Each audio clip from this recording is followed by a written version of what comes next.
There's been a lot of talk about being a African American, a black officer in a majority white a police precinct or something like that. Right. What was it like professionally? For me, my goal was to work in the black community when I got to Portland here. And unfortunately, when I got to that point in my career, I wasn't accepted because I was a police officer, a black police officer working in the black community. So it took a while to gain the trust of the community to earn that respect. So it was a challenging time, but I'm glad I went through it because I learned a lot. What was challenging about it? Getting called names, people not knowing your true intent of working in that particular area, people not knowing why you became a police officer to help other people in that particular area. That was the biggest challenge for me. Have you seen things change? Yes, I have. Right now, things are hard. It's hard to say things have changed, but yes, when I first started on, the trust with police in the police world wasn't there. The different communities I worked in Portland, I can see the trust gained by leaps and bounds. It takes just being there, being consistent, treating people with dignity and respect, and they start to trust you and you become one of them. So I saw a big change in that aspect of my career. Do you think police get currently right now, do you think police have are being misjudged as a whole? Or do you think that there are justifications to the reaction from certain parts of the community? Well, I think as a profession, things have to change. There are police officers out there who give their heart and soul to the communities, do the right thing, in it for the right reasons. But unfortunately, the institution of law enforcement has been abusing rights of others for many, many years. So I think now things have kind of come to a pulp, and we have to do something to change that and change law enforcement in general, because there's so many people who are not treated fairly out there. We were getting ready to set up this interview, and a guy drives by on a bike and yells, "Defund the police." You flashed him the peace sign. Everyone should have their opinion. I don't take it personally. If that's what they feel would make things better, that's how they feel. So I respect their opinion. What's your take on his opinion? Defunding police, I think it's important that we do put funds places that are helpful. I don't say defund, I say reallocate. For years, police officers have been put in situations where they were there to fix everything. The houseless situation, mental illness situations out there. We're not equipped for that, but that was our job because we're the fix-for-all. I think now we have to look at specialists. We have to have our mental health professionals come out there and help us deal with mental health issues. People have long-term follow-up, not just get them off the street, but make sure they're on their medications and have follow-up visits to doctors and have follow-up visits to social workers as well, so they can monitor what's going on, and when they start sliding downhill, then there's someone there to catch them. One of the arguments that has research to back it up shows that communities that are marginalized have a lack of opportunity, and Right. that lack of opportunity can correlate to crime, to violence, True. to then more police officers coming into a community, and then the opportunity for stereotyping to happen, That's and things true. of that nature. So when you talk about moving money around, is that another place? Or Yes, create jobs, create learning institutions, create skill development. I think a lot of our communities, our citizens in those communities, don't have a fighting chance. The unemployment rate is so high. The quality of education is so low. They start out behind the 8 ball as it is. So to put monies where those communities can uplift themselves, get those skills to go out in society, to be productive citizens, I think that's going to go a long way. And I see our country, I see our society going that way. now, if we're investing in communities and we're hoping to build them up, we kind of have to start with the younger people in the Yes. community, right? Yes, you do. But since there isn't enough money to do both, or at least that's not how we are spending our money now, to continue the level of policing and to invest in younger people, if we invest in the youth of the community, does that leave the older people who are the ones already caught up in this whole mess and they're involved in the criminal justice system, or they are the ones breaking some of these laws in these marginalized communities, are they going to get left behind? Because we have seen crime rates already start to go up. Right. Well, that's true. There's no one fix for everything. I think, first of all, it's a two-way street. Society, the government has to help as well, but the communities themselves has to be a big part of the growth, which goes back to people respecting each other. Well, I grew up, the older person that lived in my neighborhood, I totally respected them. If they say, do this, Willie, I would do that because they would give me the right direction to go in life. I think today people have kind of, well, let's let them deal with that. I'm gonna stay in my own little world, which has splintered our communities. the lack of respect shows so greatly in our young people right now. So I think if we get back to community-based, village-based, I want to say that, raising communities, I think that's going to be the best for everyone, where everyone's involved and everyone's a part of the growth of every person in that community. What's an example of a young person now acting in a way that you think is disrespectful to that process? First of all, if it's toward the police, I think the relationship piece is not there. They've had negative experience with law enforcement. Therefore, they judge every person in the uniform like that last negative experience. I think if people get to know men and women in blue, get to find out that they are there to help them, they want you to succeed in life, I think that'll change a lot of attitudes. Because I've worked in communities where people did not like me because of the fact I had a uniform on. Once they got to know me, no matter how involved in crime they were, the respect level was there, and they treated me equal. They treated me as a Willie, not Officer Halliburton, but as Willie. I think that goes a long way when you let people inside, put your guard down a little bit and say, hey, I'm just like you. Let's break bread together. What else about the community were you alluding to? Another relationship, like the relationships between different families? There is that thing now. I was listening to a comedian, I forget who it was the other day, talking about how his mother always had a loaf of something that she had made that no one was allowed to touch just in case they had company. Right. Whereas in today's society, if somebody knocks on your door, you think, who the heck's that? It better be a delivery person because nobody would show up unannounced. Right.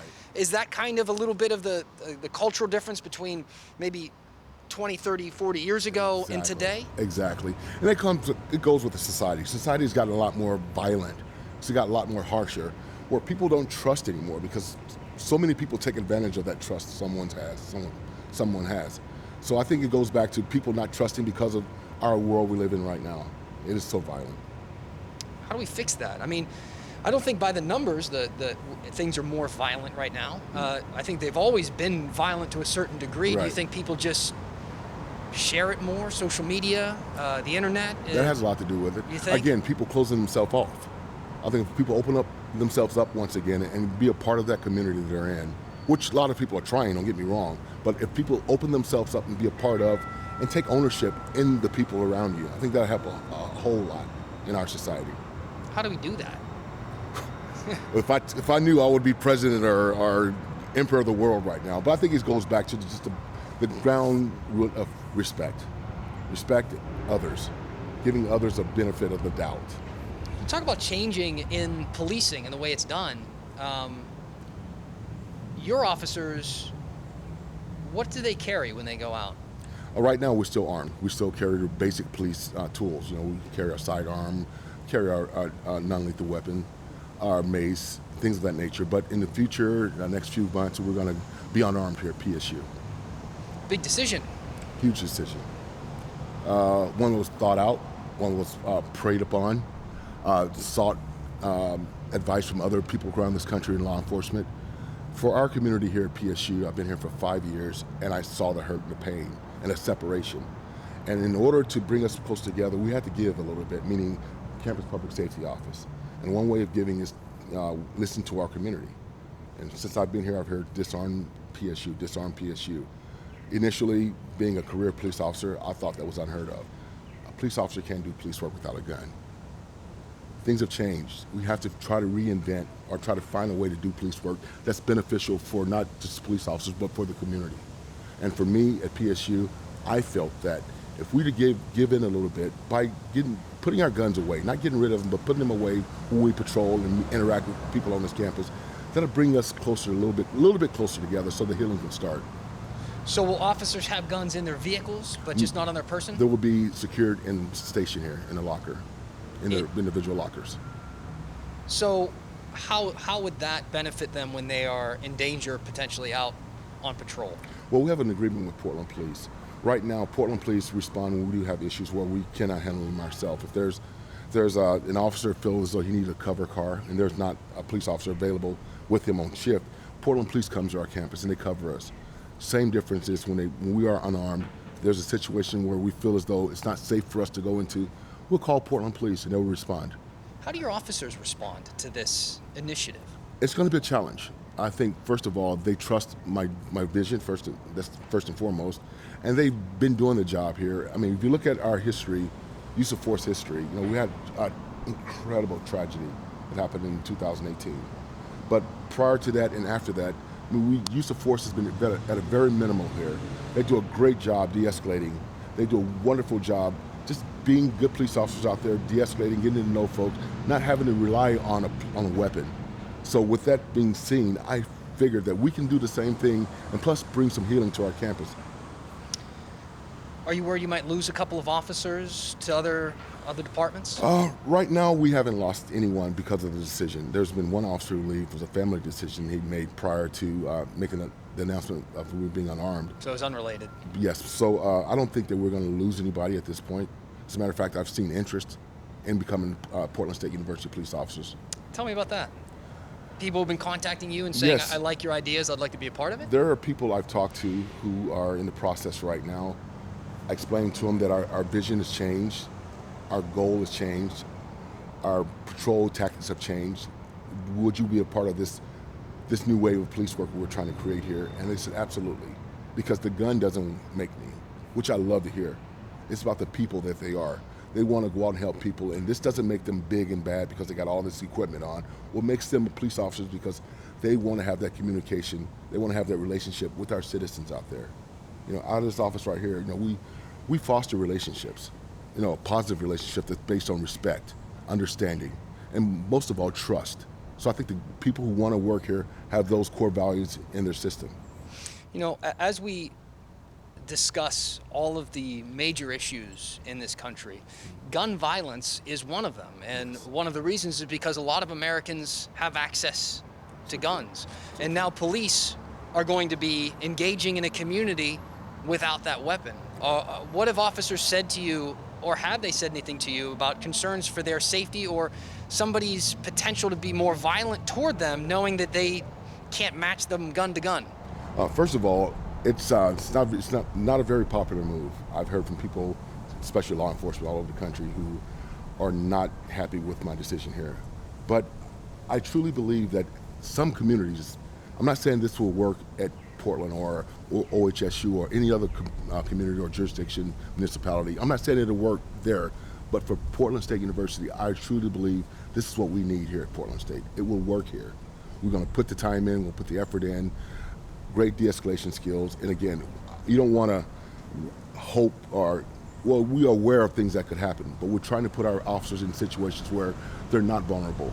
They're not going to go to those calls where there's a potential of them getting hurt. It could happen randomly. It could happen right now, even in uniform with a gun. It's a random thing, but we're willing to take the chance to do the right thing for our university and for our campus. Training has to be, you have to rethink training entirely, I would think. Not really. No. Because of the fact that, we are sworn police officers. We're still getting the same interpersonal communication training, de-escalation training. Yes, we're still going to do all that, but as far as any other special training like jiu-jitsu and things of that nature? I guess I was referring to if somebody was encountering a person and that person pulled a firearm, traditionally an officer would find cover and prepare to return fire or pin that person down and keep them from hurting someone else. Right. Wouldn't that change at this point? Wouldn't it be to flee? Well, pretty much. I mean, you will still have a taser. Don't get me wrong. I'm not saying a taser and a gun are match. But, we're going to make sure that we can put ourselves in situations where there's a potential of a weapon being possessed by someone. We're not going to respond. We're not going to be there. Again, we don't have armed backup or armed cover there, meaning the Portland Police Bureau is going to be there to assist us. So, I like what you said before, to draw the point to where you're talking about your department. You're not making a statement about law enforcement as a whole. Not at all. So, that leads me to the question, do you think that the Portland police should have their guns taken away? No, I do not. I mean, Portland's a different jurisdiction, a different agency. I've worked there for 26 years. There are situations more so than Portland State where force is needed. So I'm not going to put a blanket statement on everyone needs to get their guns taken. I think for us at PSU, they're not taking our guns. We're just putting them down while we patrol. If there's an instance where there's an active shooter, we still have access to that. But as far as this philosophy being with Portland, Hillsborough, Beaverton, I don't think that's the case. It's unique to Portland State University. When you rely on backup, which I've heard you say several times, right? So if something serious happens to where an officer with a gun is needed, Portland police can be here. Yes, they can. But we're starting to hear concerns about response times, Right. and we're looking at budgets down the line, and if we're going to have as many officers, we're talking about defunding Portland Police, and they've had $15 million taken away Right. just recently. Does that change at all the way you've been thinking about this, knowing that that backup might not be as readily available? Not really, because if Portland Police respond here, it's going to be a priority one call, meaning that it's an emergency. And right now, they would drop anything they need to do to come to an emergency call. So that's not a real concern. Those calls where there's like a burglary or a crime that happened that's in the past, yes, they will not be here, but we can still investigate those ourselves because we're still police officers. But those priority one calls where we need immediate attention here at PSU, Portland Police will be here. Tell me about the positive feedback from law enforcement. I know that I could probably guess some of the negatives, Right. word for word, that you've been getting. Have you been hearing interest from other university police departments that might have a similar log of the types of crimes you deal Right. with, who are interested in what you're doing or want to check in with how your first few years might go to make a decision that could be similar in their own territory? Yes, I get calls every day. I'm not going to name the university or the institutions, but I get calls, inquiries every single day about different organizations or institutions. From out there. where? All over the country? All over the country. I've got California, Washington, Oregon, East Coast. So people are inquiring about this because this is totally new. No one has ventured out in this direction yet, but people understand that we need to make a change. There has to be a change somewhere for this country to heal, and we're going to start that change here at Portland State. So yes, the interest is out there. A lot of positive interest too, I must say. Did you ever think you'd make a stance like this? I've been a cop for 32 years, and in my time, I figured I'd be retired by now. As a matter of fact, a few months ago, I was thinking about retiring before I got the job as the chief. I understand why I've been here for 32 years, because my whole career, I wanted to be a difference, make a difference in our communities. This position I'm in right now as a chief, I am making a difference. What I'm doing right now is going to change lives. So I feel very fortunate to be in this position, to be in a position in my career which I waited my whole life for, to be an influence, a huge influence on life and society. So yes. You mentioned your wife earlier, and so she has, how long have you been married? 30 years. So 30 years, she's watched you go out the door as a cop. Yes, she has. That's a stressful position to be in. Yes, If you that's talk correct. to any spouse of any police officer, what did she tell you, or what were her thoughts when when you came to her with the idea to say, hey, I'm going to take the guns away from those officers? How do you think their spouses feel? Did she have any input to you on that? Yes, initially she said, well, give me the reasons why. I explained to her the reasons why, and she said, I trust your judgment. Willie, you've done you've done this job for so long, and you're doing it for the right reason. I think this will be a good move for our society. So she trusts my judgment, and she understands what I want to do with my career at this point. You said you were going to retire. What made you stick around and be a chief? Well, I was still contemplating it until I got the call, and I knew that I had to really put some more work in, because after May 25th, 32 years of police work was gone down the drain. All that trust I've gotten, or all police officers have gotten for years and years, has went away. And I figured just for a little longer, I can still see, can I rebuild a little bit of that trust? Not only for our community, but for myself too. I don't want to go out feeling like this. I want to go out feeling as though my time in police work was well deserved. It was not it wasn't for naught. It's a difficult position right now, I think, for the average everyday police officer Yes. to cope with justifiable negative backlash from Right. the community, and not to internalize that as a personal attack. That talking about changes within the system doesn't necessarily reflect an individual officer one after the next. That's true. Do you have a tough time with morale right now? Not a tough time. I think I acknowledge that people are feeling kind of down every now and then. The majority, matter of fact, the men and women of that office there come to work every single day with one goal in mind, that is to serve our community. Not just to serve and protect, but to be a part of our community, be a part of the growing of our community, be a part of the lives of our people in our community, help them grow and understand what we are here for. And I think that's the key right there. Officers out there who are feeling a sense of low morale, I think they should reflect on why they became police officers. And this is not personal. This is at the institution, not individuals. So to continue to reflect on your inner self and your inner knowledge of why you became what you are today, it's going to get a lot of people through. It gets me through every day, I tell you that. I'm not. This is apples and oranges, but just as a journalist, we've been. The term fake news has become very popular over the past 5 years, and people really questioned us hard and started to look down on not just our industry, but us individually as journalists, thinking that we're just propaganda machines. Right.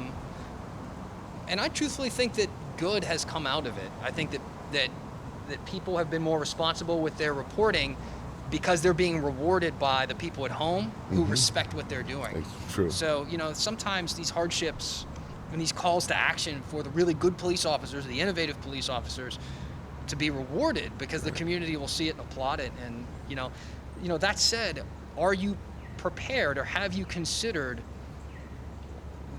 what you will think if or when one of your officers is injured? Okay. In a situation where they typically would have used a firearm to protect themselves? First of all, we pray that never happens. But just in being in the world here, anything can happen any time. I'm just hoping that we keep ourselves in situations that, that keep us from those incidents that happen. But if it were to happen, I would feel horrible. I would feel horrible if someone got hurt today in full uniform. I feel horrible when any other police officer or citizen was hurt or maimed or killed. So yes, I will feel horrible, but I would learn from that situation and try to get better from. I can't believe you're a comedian. Was a comedian. It seems like such an interesting combination. How did that start? Were you a comedian before you were a police officer? No. I moved to Portland in 1990 with the hopes of getting a job in August of 1990. My wife and I just got married. We came here. We thought we'd get a job in August. August came, September, October, November. We had to make rent. We were running out of money, and I was walking down the street one night, never thought of performing ever. I saw a bar that had open mic comedy. Winner gets $250. I figured we're broke. I walked in a bar, I made up some jokes about my old college football days, and I won. I came home, woke my wife up and said, hey, look, $20, $40, $100, $200. She said, where'd you get that from? You robbed somebody? I'm like, no, I did a comedy show. She said, well, do it again. We need another $250 to stay another month. Went back the next night and I won again. And entertainment bug bit me at that point. So they say that's kind of rare. Most guys, it takes them forever just to get comfortable. You nailed it right out of the blocks like that? Well, if there's a will, there's a way. At times of struggle, you got to be creative. And at that time, I had no idea my creative juices were coming out of comedy. So yes, it was one of those things that was meant to happen. Who were your guys? Who did you look up to when you were younger and said comedy's cool? Of course, Eddie Murphy, Red Fox, and the old time guys. But yeah, it's I didn't really pay attention to. I didn't really aspire to be a comedian, but those are the guys I liked in the comedy field. Were you wearing head to toe red leather when you went in to win that? No. As a matter of fact, I think I had K-State uniform, a K-State jersey on, and K-State shorts. So you've gotten some publicity over the years from kind of having that interesting, I guess, dual personality, or what most people generally would assume is a police officer, a very serious job on the one hand, and then a comedian, somebody who can laugh at themselves and the world on the other. Do you bask in that a little bit? Is that an interesting combination? Well, it's me, first of all. It's community building. I love being out there in the street and someone comes up, hey, Sergeant Willie at the time, I saw your show last week at Harvey's Comedy Club. Great show. Or people say, hey, that's the comic cop out there. It humanizes the police department. It humanizes the individual officers. So that was part of my reasoning for the entertainment part of my life, because it gives people a different glance of who we are and what we are, that we're just not police officers. We have different interests. We have families. We're coaches. It's a whole lot of different aspects of us in this uniform. I just wanted to give people that glimpse of it. Were you funny growing up? Were you like a funny guy? Were you like class clown and stuff? No, I was more responsible. I was the one who was always thought things out, do the right thing at all times. So you probably write all your jokes then, right? Yes, I do. You're not like an improv guy. You have a plan of attack. Yes, I do. Interesting. Do you ever feel like you want to go up and do it again? I mean, I know you're like retired from that. Well, you never know. Once this gig is over, you never know. Because once the bug bites you, you're there all the time. You're there. My daughter, she's in entertainment right now. She's a rapper. She keeps saying, Dad, you're the reason I'm on stage. You got to get back on stage. I said, in due time, we'll see. Yeah. But right now, I'm okay. I'm comfortable. I'm exactly where I need to be right now in life. So, lastly, and from somebody in law enforcement and somebody who's been with PPB and now you head your own department, What do you think of these clashes we're seeing every night between, protesters who then turn into rioters dealing with police officers? What's your take on that? Well, first of all, I truly believe everyone should have an ability to express their concerns or feelings. If it wasn't for the people in the 60s and the 50s, protesting injustice for people of color, I wouldn't be where I am right now. So I respect and understand that. But it really saddens me when I see it become violent, when they become destructive, when it kind of veers away from the message. That really saddens me. So I'm just keeping my fingers crossed that things kind of work itself out sooner than later. You better cross your fingers a little harder because it's been like 80 days. Yes. Had you, in your career, have you seen anything with this much longevity? I don't think anyone in law enforcement in our community and society have seen this kind of activities for this long, which goes to show that something has to change. If we get to the point where this is the norm almost, we have to make some changes.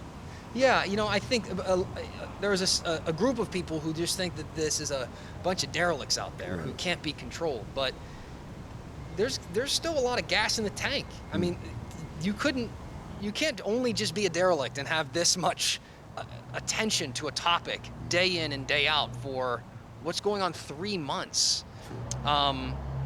What is your? Have you taken any time to try and figure out who these people are in the crowd? To be honest with you, no, I haven't. My focus has been on the Black Lives Matter movement. That's where my focus and attention has been, trying to make life better for people of color in our society, and especially how they're treated by law enforcement. That's been my focus. That's been my vision right there. So as far as particular people in the crowd doing different things, no, I haven't really put a lot of energy into that. Yeah, I was just wondering how law enforcement should handle people who are damaging property and things every night. Right. Because whatever tactic they're using doesn't seem to be working. It just seems to keep the ball rolling. Nothing's changing. Right.